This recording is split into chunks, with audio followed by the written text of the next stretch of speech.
There's this line from Friedrich Nietzsche I was thinking about, which goes, "We have art in order not to die of the truth." What do you make of that? You could take the meaning quite literally, I suppose, and it would make sense. How about this one from Albert Camus, The Myth of Sisyphus?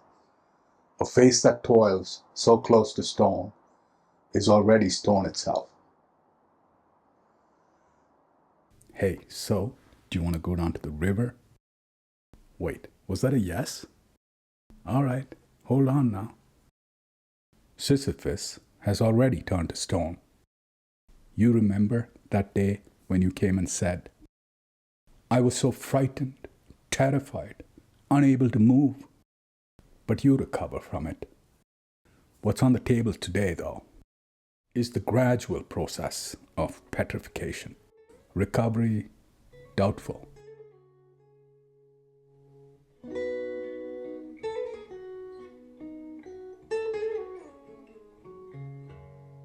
I have often told you stories about the way I lived the life of a drifter, waiting for the day when I take your hand and sing your songs. Maybe you would say, "Come lay with me and love me." This idea of petrification of the human spirit, the being itself. Many before us have argued that this is a condition exclusive to the humans. I remember when Mira was little, she'd sing this line from this Pink Floyd song. "And I have become comfortably numb." For Elijah's entry into the teenage years, we'd made a trip, New York City. We visited the Metropolitan Museum of Art. Now they just call it the Met. I was just getting interested in Dante at that time. This is a sculpture titled Ugolino and His Sons. He's a character from Dante's Divine Comedy. And this depiction is the imagination of this sculptor, Carpo, taken from the poem, The Divine Comedy. Ugolino's story, among other things, is the story of petrification.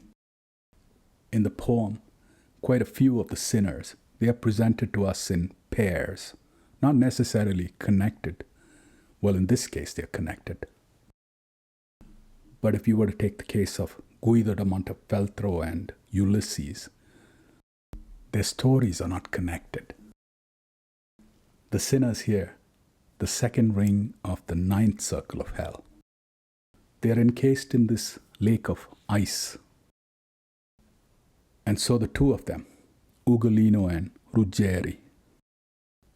Dante is only able to speak to Ugolino because Ruggeri is encased in ice except for the top of his skull, which is exposed. When Dante sees them, Ugolino is engaged in this cannibalistic activity of gnawing from the brain inside of Ruggeri's head. And Ugolino, while narrating his story to Dante, he's sort of insisting, as if he should understand the level of cruelty, the imprisonment, and so forth. He describes himself as turning to stone. "I didn't speak," and so on and so forth. Both of them are in this deep, dark, cold circle of hell, which tells us that there was betrayal on both sides.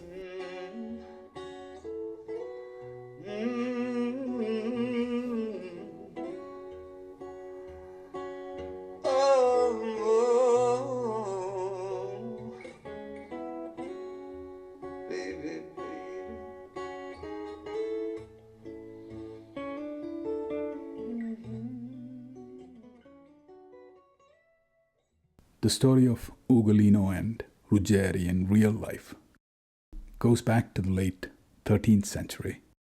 They were political opponents, and Ruggeri, having the power indicts Ugolino on charges of corruption, gets him sentenced, life imprisonment. But the kicker of the story, to use a modern expression, he gets imprisoned with all of his male heirs, his sons and grandsons. Ugolino is unable to offer any words of explanation, some sort of spiritual reassurance even. It's the beginning of this process of petrification. The days go by and their rations, supplies, food and water, is being reduced to a trickle. And then one morning, they hear nails being hammered outside the door.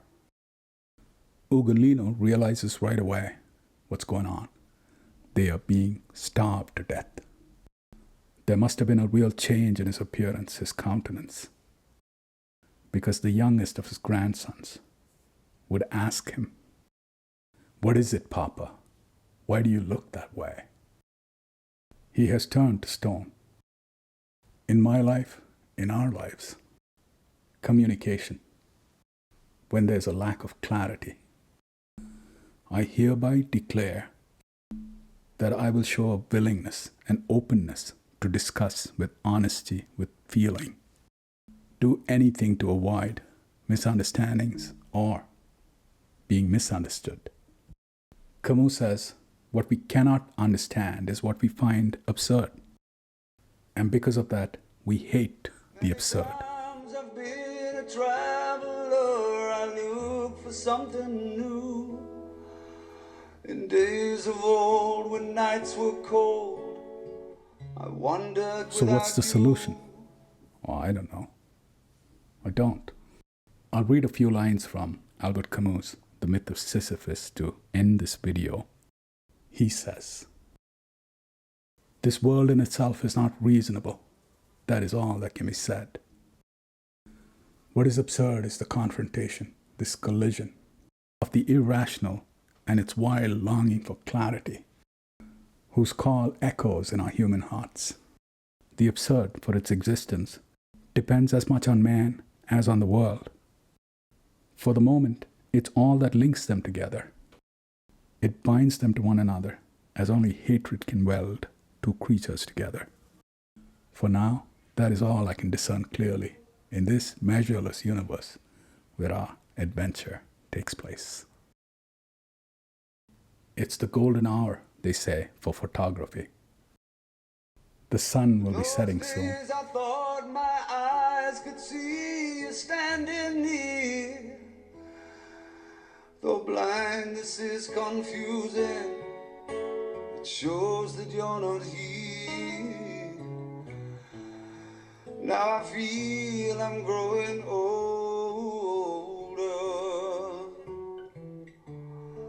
and all the songs that I have sung echo in the distance like the sound of a windmill going round. Guess I'll always be a soldier of fortune. I can hear the sound of a windmill going round. Thank you for your hospitality this evening. I guess I will always be your soldier of fortune.